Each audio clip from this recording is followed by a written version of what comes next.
그러므로 생각하라. 너희는 그때에 육체로는 이방인이요 손으로 육체에 행한 할례를 받은 무리라 칭하는 자들로부터 할례를 받지 않은 무리라 칭함을 받는 자들이라. 그때 너희는 그리스도 밖에 있었고 이스라엘 나라 밖의 사람이라. 약속의 언약들에 대하여는 외인이요 세상에서 소망이 없고 하나님도 없는 자이더니 이제는 전에 멀리 있던 너희가 그리스도 예수 안에서 그리스도의 피로 가까워졌느니라. 그는 우리의 화평이시니라. 둘로 하나를 만드사 원수된 것 곧 중간에 막힌 담을 자기 육체로 하시고 법조문으로 된 계명의 율법을 폐하셨으니 이는 이 둘로 자기 안에서 한 새 사람을 지어 화평하게 하시고 또 십자가로 이 둘을 한 몸으로 하나님과 화목하게 하려 하심이라. 원수된 것을 십자가로 소멸하시고 또 오셔서 먼 데 있는 너희에게 평안을 전하시고 가까운 데 있는 자들에게 평안을 전하셨으니 이는 그로 말미암아 우리 둘이 한 성령 안에서 아버지께 나아감을 얻게 하려 하심이라. 그러므로 이제부터 너희는 외인도 아니요 나그네도 아니요 오직 성도들과 동일한 시민이요 하나님의 권속이라. 너희는 사도들과 선지자들의 터 위에 세우심을 입은 자라. 그리스도 예수께서 친히 모퉁이 돌이 되셨느니라. 그의 안에서 건물마다 서로 연결하여 주 안에서 성전이 되어가고 너희도 성령 안에서 하나님이 거하실 처소가 되기 위하여 그리스도 예수 안에서 함께 지어져 가느니라. 아멘. 에베소서에 기록된 하나님의 말씀은 건강한 교회로서 교회론을 이야기할 때 늘 중심이 되어 나타나는 말씀들입니다. 교회를 말할 때 건물을 중심으로 모여지는 공동체를 말하기도 하지만 성경은 각 개인을 교회라고 표현하고 있습니다. 오늘 읽은 에베소서 2장의 말씀은 각 개인들이 구원의 복음을 믿음으로 받기 전의 모습과 이후의 모습을 이야기하면서 구원받은 성도들, 그리고 그 성도들이 모여진 공동체의 바른 모습들을 이야기하고 있습니다. 2장의 전반 부분에서는 넓은 범위에서 예수님을 그리스도를 믿기 전의 삶과 믿은 이후의 삶을 비교하며 그리스도인의 정체성에 대해서 말하였다면 오늘 말씀에서는 이방인이라는 조금 더 좁혀진 범위로 말씀을 하고 있습니다. 먼저 바울은 당시 유대인과 이방인을 구별하고 있는 할례를 들어서 유대적 관점에서 이방인의 현실을 마주하고 있는 문제들을 이야기하고 있습니다. 유대인의 시선에서 이방인은 할례를 받지 않은 자들입니다. 이것은 할례는 이른 선택받은 백성의 특징이고 하나님의 언약 백성의 외적인 증표와도 같은 것이었습니다. 따라서 유대인들에게 있어서 할례 받지 않는 이방인들은 선택받지 못한 사람들로 보여질 뿐이었습니다. 바울은 이러한 관점이 만연한 사회 현실 속에서 이방인이었던 그리스도인들에게 지난날 너희들이 그렇게 여김받고 쳐다보았던 그 과정들을 생각해보라, 기억해보라 라고 말하면서 본문의 말씀을 시작하고 있습니다. 지난날의 이방인인 너희는 그리스도 밖에 있던 자들이었고 언약에 대해서도 외인들이었으며 그로 인하여 세상에서 살아가면서도 소망이 없었고 하나님도 없던 자들이었다고 말하고 있습니다. 당시 소아시아 지역에 있던 이방인들은 이러한 관점으로 바라보는 유대인들에게 차별과 혐오를 받고 있었고 또한 그 대상이 되었음을 말하고 있는 것입니다. 2장 1절부터 3절의 말씀에 나타난 넓은 범위에서 그리스도를 믿기 전 인간의 모습과 허물로 죽었던 삶, 세상 풍조를 따르고 사단과 마귀를 쫓던 삶, 육체의 욕심을 따라서 살았던 삶, 진노의 자녀로서의 살던 삶과 다르지 않는 삶이었음을 연이어서 말하고 있는 것입니다. 하지만 그것에 멈춘 인생이 아니라 13절 말씀에서 새로운 삶이 열렸음을 말하고 있습니다. 이제는 전에 멀리 있던 너희가 그리스도 예수 안에서 그리스도의 피로 가까워졌느니라. 그렇게 멀리 있던 너희 이방인들이 그리스도 예수 안에서 그리스도의 피로 가까워진 인생이 되었다고, 새로운 인생이 전환점을 맞이하게 되었다고 말씀하고 있습니다. 죄인의 인생이었고 소망이 없던 인생이었고 육체의 욕심을 따라 살던 인생이었고 사단과 마귀의 자녀로서 진노의 삶을 자녀된 삶을 살았던 삶에서 예수 그리스도의 보혈의 공로로서 180도 바뀐 새로운 인생이 되었음을 말하고 있는 것입니다. 지금 너희는 그렇게 차별받던, 혐오받던 그 이방인의 삶이 아니라 예수 그리스도의 보혈로서 그분의 자녀가 된 새로운 삶을 살아가고 있음을 선포하고 말하고 있는 것입니다. 바울은 이어서 14절부터 17절의 말씀으로써 그들의 가까워진 삶, 변화된 삶, 그리고 바뀌어진 관계들을 말하고 있습니다.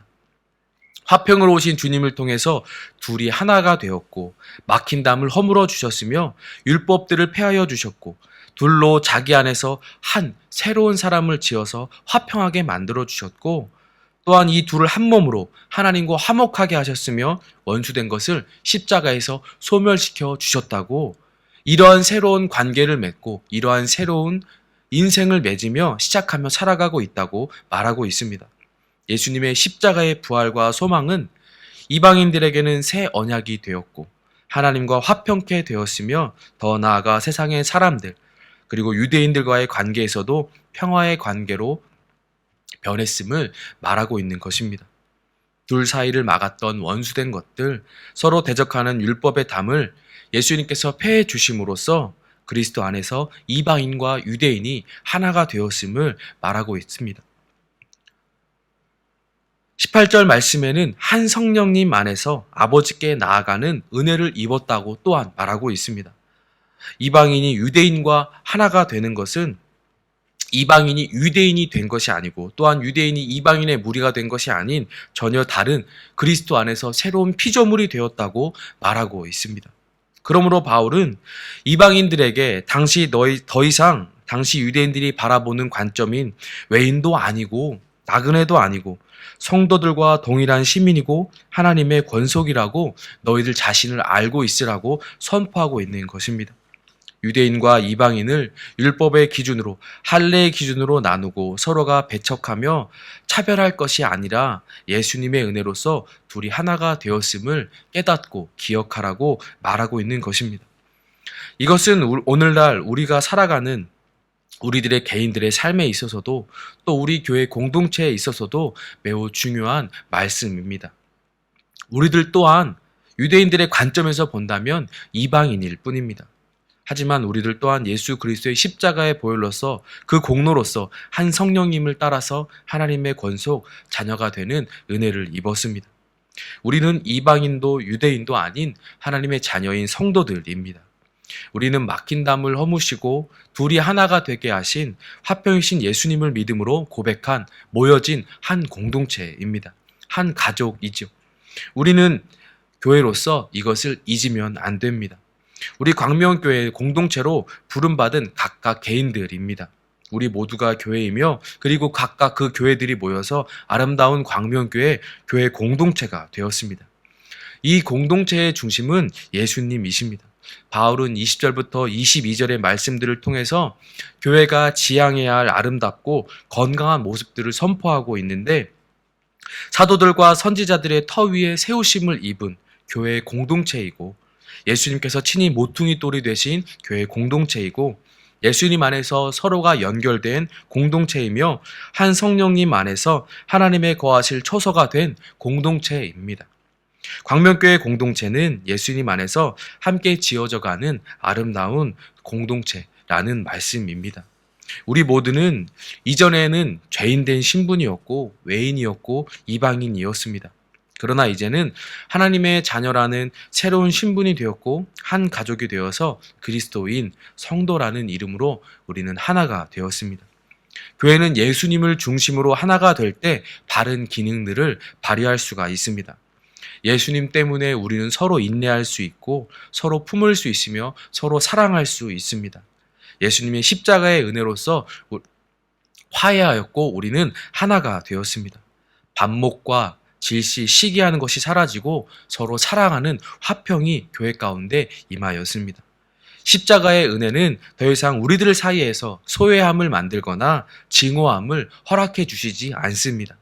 십자가의 은혜는 우리를 화목케 하는 길이고, 교회는 이 은혜를 따라서 모든 이것에 대한 적대적인 요소들을 물리치고 한 몸을 이루어야 될 사명과 또한 감당해야 할 몫이 있습니다. 교회의 하나됨은 만물을 십자가의 피로 하나님과 화목시켜 주시고 또한 통일시키는 하나님의 능력을 보여주는 아름다운 우리들에게 보여지는 표징이자 모델입니다. 이것을 따라야 할 것이 교회의 사명이고 우리의 사명입니다.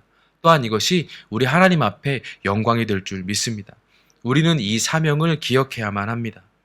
이 안에서 사명을 감당한 은혜가 차고 넘칠 수 있기를 예수님의 이름으로 소망합니다. 우리 가운데 나를 먼저 돌아보고 내가 죄인된 신분이었음을 기억하고 또한 주님의 은혜로 하나님의 한 자녀, 한 가족이 되었음을 기억하고 돌아보아서 은혜를 받은 자로서 합당한 삶으로 맡겨진 화평케 하는 사명을 감당하는 우리 모든 성도님들이 되시기를 소망합니다. 광명교회의 화평함이 하나를 이룸이 다른 모든 교회들에게서 본이 되는 은혜가 있기를 소망합니다. 그리하여 이 하나됨을 통하여서 또 다른 소외되고 소망이 없는 자들에게 우리 하나님의 사랑의 풍성함을, 하늘의 소망을 전하는 사명을 기억하는 건강한 교회와 건강한 가정들, 건강한 우리 성도님들 되시기를 예수님의 이름으로 축원합니다. 그 시작은 내가 은혜 받은 하나님의 자녀임을 고백하는 것으로 시작될 줄 믿습니다.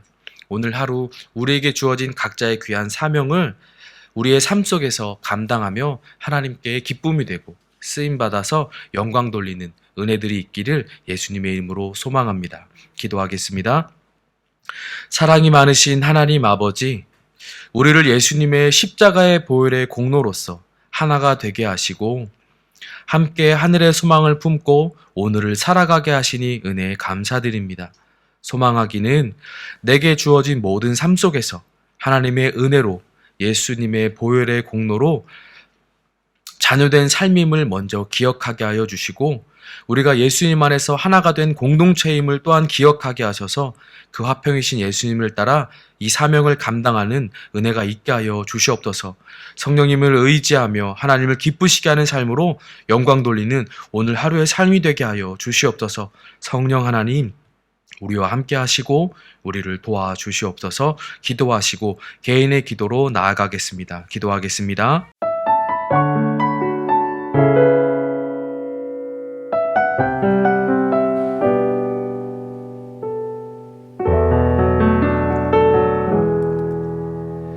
예수 나의 좋은 치료자,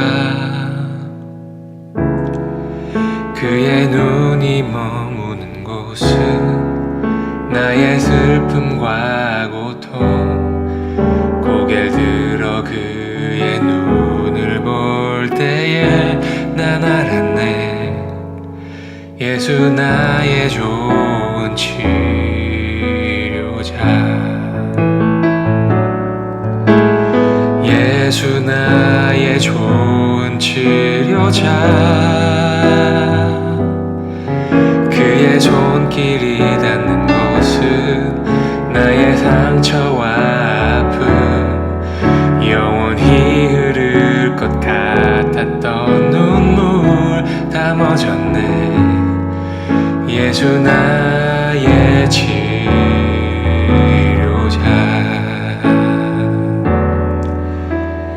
나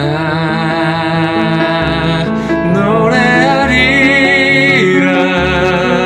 전한 나를 돌아보신 구세주를 찬양해. 하늘 닿는 곳까지 내 손 들리라. 예수 나의 치료자, 예수 나의 좋은 치료자,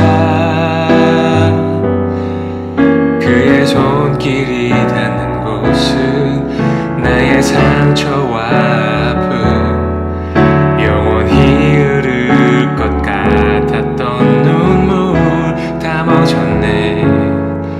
예수 나의 치료자,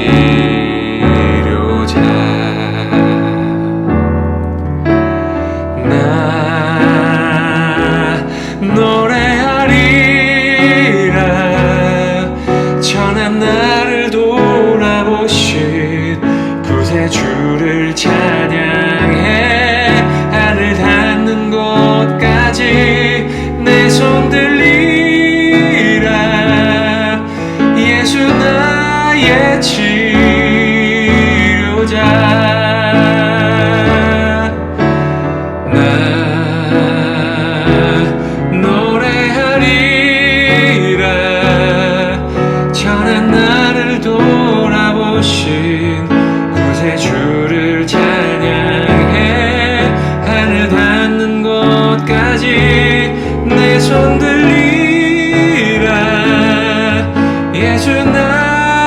치료자.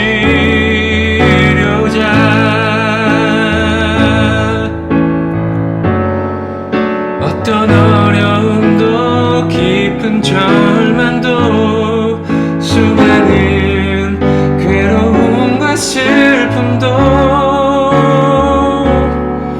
주로 인하여 모두 지워지리라. 예수 나의 치료자. 난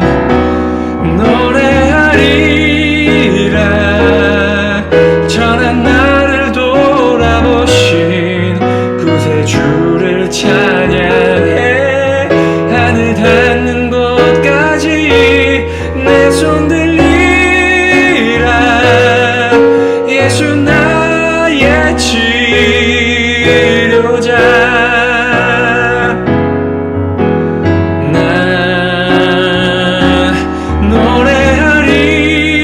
노래하리라. 전한 나를 돌아보신 구세주를 찬양해. 하늘 닿는 곳까지 내 손 들리라. 예수 나의 치료자.